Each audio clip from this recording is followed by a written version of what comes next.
the Caribbean Domestic Workers Network is calling on regional governments to ratify the International Labour Organization's treaty or convention that recognizes and protects the rights and decent work conditions of domestic workers. Well, this morning I'm joined by the General Secretary of the National Union of Domestic Employees, Ms. ILO Blanc, to get an idea of where we're at as a nation here in Trinidad and Tobago with respect to the protection of domestic workers. Ms. LeBlanc is with us via Zoom. Good morning.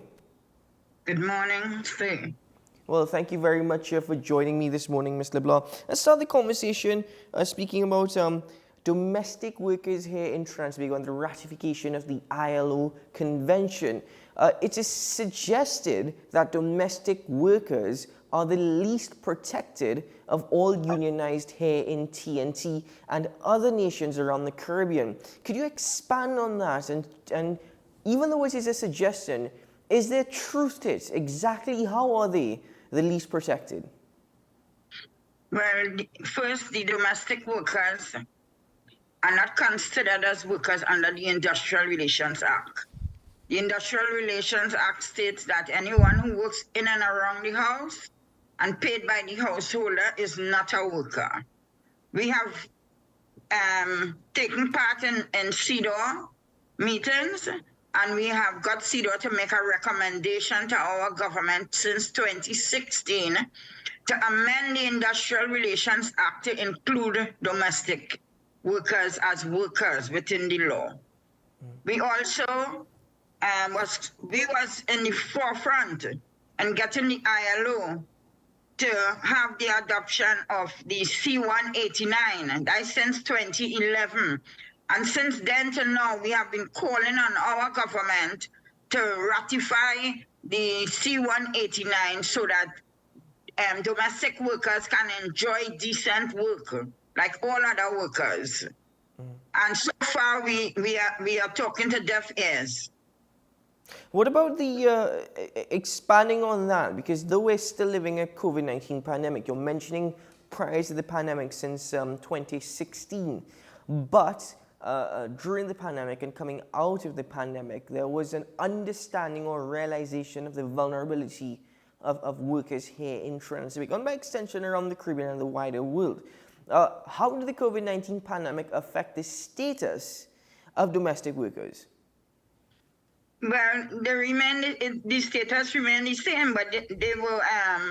It was critical for domestic workers, meaning that they were treated badly, I must say, because what happened is that most of the domestic workers in the union would tell us that the employer want them to sleep in. Now, if they remain there and sleep in, who taking care of the children? Some of them was fired. We have matters where domestic workers were fired. And, we have it in the court. But because once you are not paid by the household and you are paid by the company, well, then you will be considered a worker. So that is the only way we could take a case to the Ministry of Labor and the court. And we find domestic workers are being continued to be treated badly because within the COVID was to call on our International Domestic Workers Federation to assist us with domestic workers here in Trinidad in terms of giving them hampers to ensure that they had something to eat. And also we started off helping them with giving them money to be entrepreneurs, to, make cake and sell, things like that. They did seasoning. Some of them who had enough space by the house, they were able to rear chickens and things. But it had a time when everything was shut down. And that and all they were affected by. So domestic workers had it rough during the COVID time. Have things gotten better at all? Well, things hasn't really gotten better, It's the same. Because some people were still getting COVID. And if the employer get COVID, the employer still want the domestic worker to come out to work. you know, and even though the domestic worker are afraid to go out to work and ask for a little sick leave or whatever because they're so afraid, it never happens. And then a lot of them not paying the national insurance. And the national insurance must be paid for domestic workers because they are wage earners, you know, and so that is a terrible experience for the domestic workers. So that when they reach 60 years, they're not entitled to a pension, right? We are calling on Social Security for all, you know. Domestic workers must be able to enjoy these things, you know, and if they were injured on the job and they didn't pay national insurance, they have to stay home without pay because the employer would not pay them.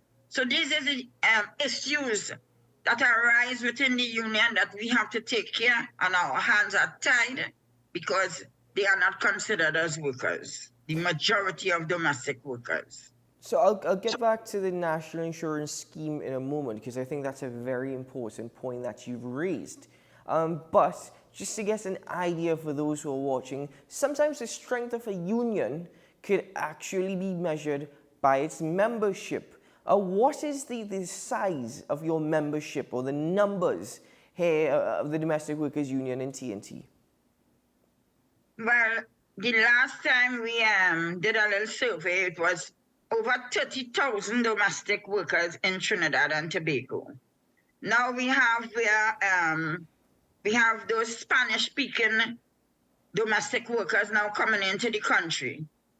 And what is happening now is a confusion between the local and those who coming in. Because people prefer to hire the Spanish-speaking domestic workers. Now, why? Because they are not allowed to pay NIS for them. So, you know, employers get away with not paying NIS, and the local ones now are not getting all the jobs anymore, you know. So that and all in itself is big issue for the domestic workers here in Trinidad and Tobago. Now we have about around approximately 100 domestic workers in the union, but they are afraid for anybody to know that they are in the union, you know. So we always celebrate International Women's Day.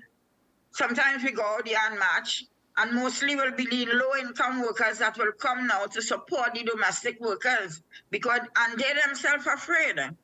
Because it's so easy to get fired when the employer know that you're in a union and things like that. We don't have no law against that to say, well, we can help to protect the domestic workers.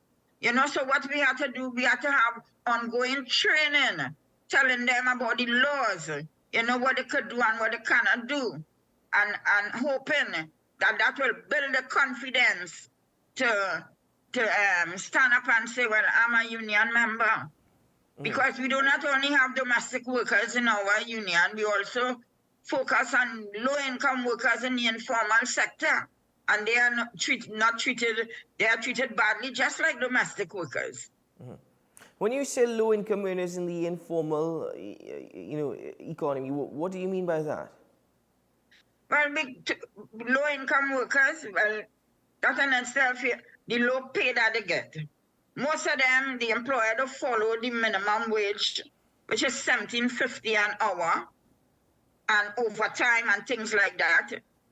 So these workers remain, sometimes the groceries, you know, these places will hire most of the workers, you know, who remain, we have to say low-income workers, because they don't get the overtime, they don't get vacation leave, they don't get sick leave.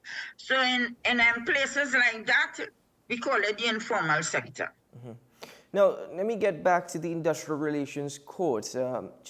Please give me some clarification here. You've said, if I'm not mistaken, that only if a domestic worker is employed through a company does the Industrial Relations Court recognize the rights of that employee, but is not the same if this employee is hired by a private household?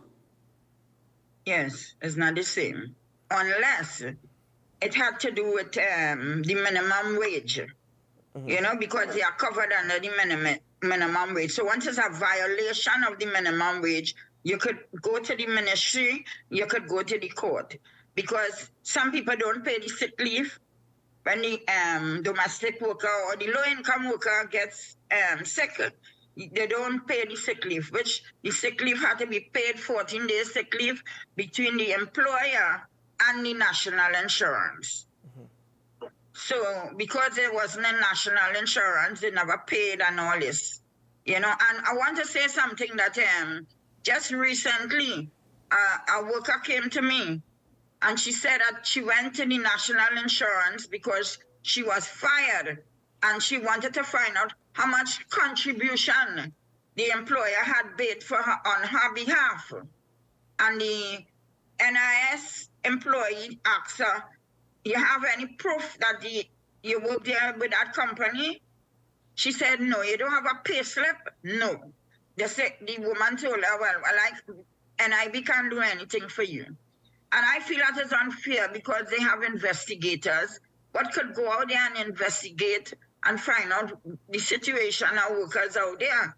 And that is not happening. So these are the things that we want to see these workers stepping up on behalf of low-income workers in this country. Well, according to the ILO, the National Insurance Scheme is the perfect legal framework across the Caribbean and across the Caribbean islands for actually protecting the workers. However, there is a lack of laws or a lack of implementation of laws. Would you suggest that is true for Trinidad and Tobago? Yes, it's the same thing in Trinidad and Tobago because a lot of people are not paying the national insurance for the workers. So, but is there any requirement? Is there any requirement for, in terms of the law, for private households to pay NIS for domestic workers? Are they required to do so by law? Because given the example that you previously suggested, an individual, the NIS can actually pull up on that employer if that is the case. Yeah. Well, you see, the NIB do not deal with whether you're a worker or not a worker. They deal with if you are a wage earner. And we have a big sign up in the union, domestic workers are covered too. That is a sign by the national insurance that they had put on the newspaper years ago. And we have laminated it and put it up in the office. So anybody come who is a domestic worker, we show them that you have a right, your employer, to register you into the national insurance and to pay a contribution, take out your NIB, take out your money from your salary to pay the NIS and also to pay a contribution from the employer. I think it's 1/3 and 2/3. Now, in terms of that particular legal framework, you said that you've been lobbying since at least 2016 for such conventions to be ratified. Where thus far, has there been any success at all? Or any ears, has it fallen on deaf ears? No, the convention, we started to lobby in 2011 because that is when it was adopted in Switzerland at the ILO headquarters. So since that time, we continue to call on government to ratify. We have sent letters out to all the parliamentarians. We did it is enough what we didn't do. We even go out there and went by the parliament and hand them out leaflets, you know, calling on them. But we are being slighted by the government as though that we are not doing really anything. Domestic workers are nobody in this country. Yet we have so many domestic workers working in this country to ensure that people could go to work. Because if domestic workers were to stay home on one day, and that is what we have been calling on them for some years now, calling it the global strike all over the world. We are calling on domestic workers to strike on March the 8th, which is International Women's Day, so that people will see that when these domestic workers stop, the whole world will stop. People wouldn't be able to go out to work because they wouldn't have nobody to prepare the children clothes to go to school. They will have to stay home and see about the children and things like that. Because this work we do is valuable work. And we want the nation to understand that. Because a lot of people understand that, but because they take the ignorance and the domestic worker, so we continue to educate them and let them know the important work that they are doing to society. Do you think that a strike will actually, you will get the support for a strike? Because if people go on strike, in the same sense over the COVID-19 pandemic, when lockdowns did not allow them to have a salary, going on strike will say that for a day or two they wouldn't earn a salary, which might not be beneficial for them. So do you think that you will gain the support that is necessary, or you're hoping for? Well, we have been trying, because in order to get something, sometimes you have to sacrifice to get it. You don't get things easy. As they always say, black man don't get nothing easy. So we have to come together and see the situation, all the laws that the bars from getting decent work like all other workers, and the treatment that we have to face in the workplace, which is the household by employers, and not until domestic workers realize the valuable work that they are doing, not only to the employer, but society in general, then I think that day will come. Ms. Ida Blanc, thank you very much for joining me on AM Prime this morning, for giving us a better understanding. I know June 16th is the International Domestic Workers Day, and I suppose between now and then we would be getting further updates. But for now, that is where we'll have to leave it. And thank you very much for your time this morning. Well, before going, I just want to say that internationally, they are calling on employers of domestic workers to give them a day off, the domestic workers a day off on that day, June the 16th. All right, so that they could enjoy the day, and we continue to do our lobbying and hoping for domestic workers to be ratified, and the C-189 to be ratified to protect the domestic workers and get decent work like all other workers in this country. Well, thank you very much. Thank you very much, LeBlanc. Ms. LeBlanc, have a good day.